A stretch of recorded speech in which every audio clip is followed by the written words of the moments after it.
त्यांनी स्वतःच्या भावाचे नगरसेवक चोरले, त्यांना काय या गोष्टी कळणार आहेत? त्याग आणि या जितेंद्र आव्हाडांसारख्या मुंकणाऱ्या माणसांवर आम्ही बोलू इच्छित नाही। मला असं वाटतं काँग्रेसचा आहे ना मोबाईल, हे सिम कार्ड नसलेला मोबाईल आहे।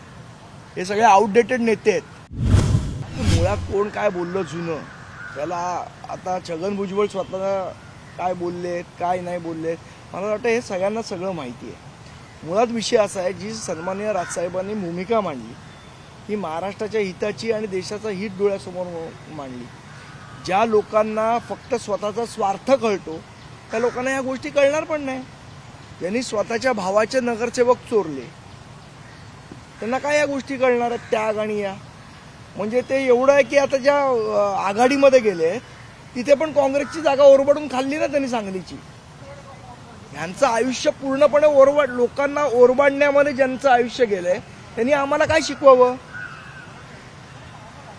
तुम्हाला मुख्यमंत्री पद पाहिजे होतं म्हणून तुम्ही वेगळी भूमिका घेतली।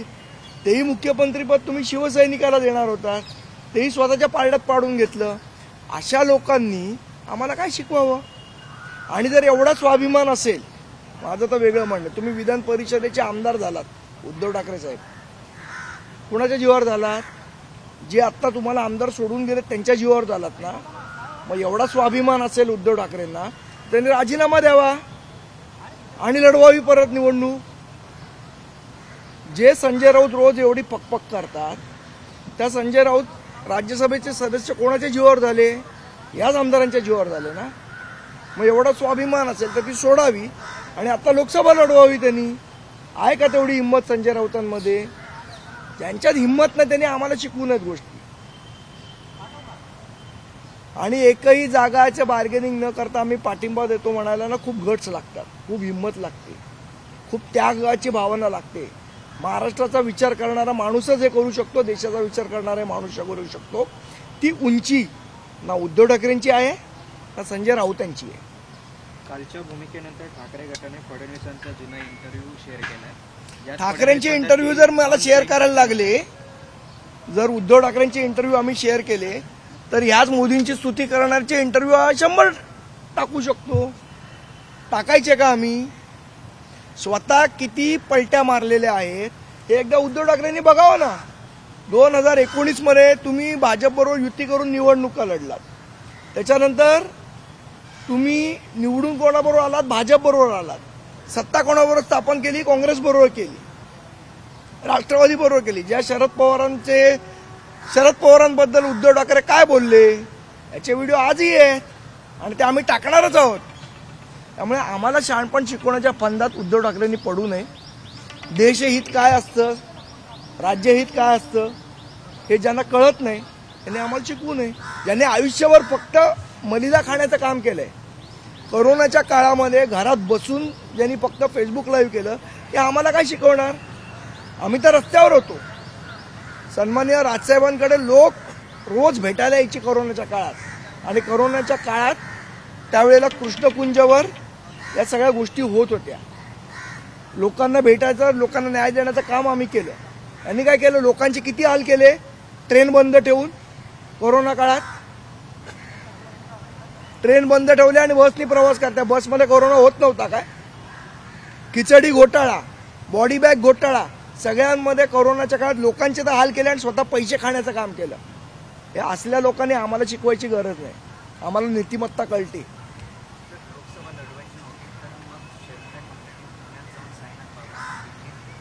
अहो त्यावेळेला सन्माननीय राजसाहेबांनी निर्णय घेतला होता का? काय हा का प्रश्न आहे का? जितेंद्र आव्हाडांनी सुद्धा याच्यावर टीका केली। जितेंद्र आव्हाड म्हणतात बस एवढंच बोलायचं होतं तर ट्विट करायचं, एवढी माणसं आली होती। जितेंद्र आव्हाडांसारख्या मुंकणाऱ्या माणसांवर आम्ही बोलू इच्छित नाही। त्यांची एक गोष्ट धड नाही आणि जितेंद्र आव्हाडांकडनं शिकावं एवढी आत्ता आमची परिस्थिती नाही आहे। जितेंद्र आव्हाडांनी आम्हाला शिकवू नये। स्वतःच्या त्यांनी ठाण्यामध्ये काय करतायत काय नाही करत आहेत त्याचं त्यांनी स्वतःकडे बघावं। यांनी भाजपला पाठिंबा देतो म्हणून अजित पवार साहेबांना पत्र लिहून दिलं आणि आता पलटी मारली। ती का मारली, कशामुळे मारली हे सगळ्या जगाला माहिती आहे। ट्रेनचा आता विसा काढला तर बोधला काळामध्ये केंद्राकडून सुद्धा ट्रेन बंद करण्यात आलं, त्यामुळे केंद्राचा नव्हता. आम्ही स्वतः रेल्वे चे जे अधीक्षक आहेत त्यांना भेटलो होतो, त्यांना निवेदन दिलेलं, त्यांना आमची ट्रेन चालू करायची तयारी आहे, पण महाराष्ट्र सरकार आम्हाला परवानगी देत. विधानसभा विरोधी पक्षनेते वडेट्टीवार यांनी देखील टीका केली आहे कालच्या घटनेवर की आज वाघाची शेळी मला वाटतं काँग्रेसचा आहे ना मोबाईल, हे सिम कार्ड नसलेला मोबाईल आहे. हे सगळे आउटडेटेड नेते आहेत, यांचं काही उरलेलं नाही. आज शिवसेनेने यांना दाबून टाकलं, फुटलेल्या शिवसेनेनी. त्यामुळे यांनी स्वतःची लायकी ओळखावी काय आहे ती वडेट्टीवारांनी. सर, मनसेने बिनशर्त पाठिंबा दिलाय महायुतीला, मात्र महायुतीमध्ये अद्यापही जागा वाटपावरती पीड आहे. महायुतीमध्येच नाराजी नाट्य पाहायला मिळत आहे, त्यामुळे मनसेचा पाठिंबा देण्यात मला वाटतं तो त्यांचा आपापसातला विषय आहे, ते बसून सोडवतील. सर, आता यात लोकसभेत आल्यानंतर विधानसभेसाठी तुमची रणनीती काय असणार आहे? कारण काल राज ठाकरे सुद्धा म्हटले की साहेबांनी सांगितलं ना विधानसभेची तयारी करा, आम्ही तयारीला लागू. तुमचे किती उमेदवार त्यावेळेस दिसतील पाहिजे याचा निर्णय राजसाहेब घेतील आणि योग्य वेळी तुम्हाला सांगू आम्ही नक्कीपणे.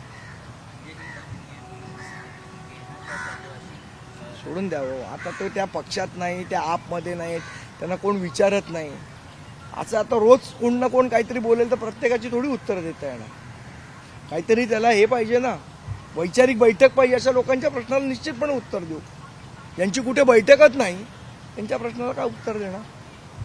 सर, एक म्हणजे तुम्ही अनेक वेळा तुम्ही नेहमीच राज ठाकरे यांच्या संपर्कात असाल, नेमकं मूळ कारण काय होतं या संपूर्ण निर्णय घेण्याचं आणि याला एवढा वेळ का लागला? म्हणजे अवघ्या लोकसभेचं संपूर्ण शेड्यूल झालेलं आहे. मला असं वाटतं सन्माननीय राजसाहेबांनी जो निर्णय घेतला तो महाराष्ट्राच्या हिताचा आहे, देशाच्या हिताचा आहे.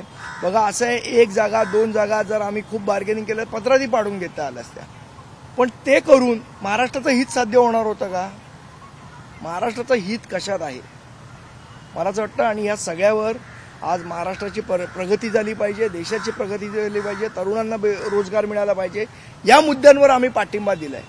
नाही तर आम्ही फक्त 1 जागा किंवा 2 जागा या गोष्टींवर भांडत बसलो असतो तर आज हे जे मुद्दे आहेत, तरुणांना रोजगार असेल, महाराष्ट्राचा विकास असेल, या गोष्टींवर कोण बोलणार? काही लोकांची मानसिकताच 1 जागा आणि 2 जागाची, आमची मानसिकता ही महाराष्ट्राच्या विकासाची आहे. पण सर, आता एक तुमचा सरचिटणीस जे आहेत त्यांनी थेट राजीनामा दिले. असे तुम्हाला अनेक घटना सांगितलं, घडू शकतील, तर मी त्याला तुम्हाला कसं सांगितलं सांभाळलं की ज्या लोकांचा गैरसमज झाला आहे, आज कीर्तिकुमार शिंदे असतील, हे माझे जुने सहकारी आहेत, अनेक वर्ष आमच्या पक्षात होते आहेत. नेमका त्यांचा काय गैरसमज ते माझे वैयक्तिक मित्रसुद्धा आहेत, मी त्यांच्याशी बोलीन आणि तो विषय सॉर्ट आउट होईल.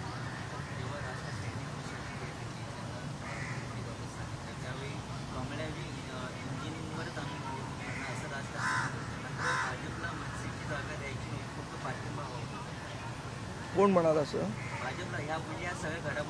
कोण म्हणाल असं? नाही, चर्चा आहे. बघा तुम्हाला मी एक गोष्ट सांगतो गाढवाची. वडील होता आणि मुलगा होता आणि गाढव होतं आणि तिघं चाललेले रस्त्यावरनं. लोक वडिलांना काय म्हणाले, अरे काय तुम्ही 3 जण झाले, ते गाढव असंच रिकामं फिरतंय. मग त्यांनी मुलाला बसवलं. मग लोक म्हणायला लागले, अरे मुलाला का बसवलं, खरं वडिलांनी बसायला पाहिजे. वडील बसले. मग लोक म्हणाले, अरे वडील बसले आणि मुलगा चालतोय, बरोबर दिसतं का? मग ते दोघंही गाढवावर बसले आणि मग ते म्हणाले, अरे काय त्या बिचारा गाढवाची तुम्ही काळजी करत नाही, दोघंही जण बसले. आणि मग त्या आई वडिलांच्या मुलांनी गाढव अंगावर घेतलं. म्हणजे लोक मूर्ख आहेत का, गाढव कशाला अंगावर घेऊन फिरतात? त्यामुळे कुठलाही तुम्ही निर्णय घेतला तरी लोक बोलत असतात. पण जो महाराष्ट्राच्या हिताचा योग्य निर्णय आहे, देशाच्या हिताचा योग्य निर्णय, तो सन्माननीय राजसाहेबांनी घेतलाय आणि महाराष्ट्र सैनिक म्हणून आम्ही त्याची अंमलबजावणी करू. देश विदेशातील प्रत्येक घडामोडींचे लाईव्ह अपडेट मिळवण्यासाठी आता साम टीव्हीच्या सर्व सोशल मीडिया प्लॅटफॉर्मला लाईक, फॉलो आणि सबस्क्राईब करा.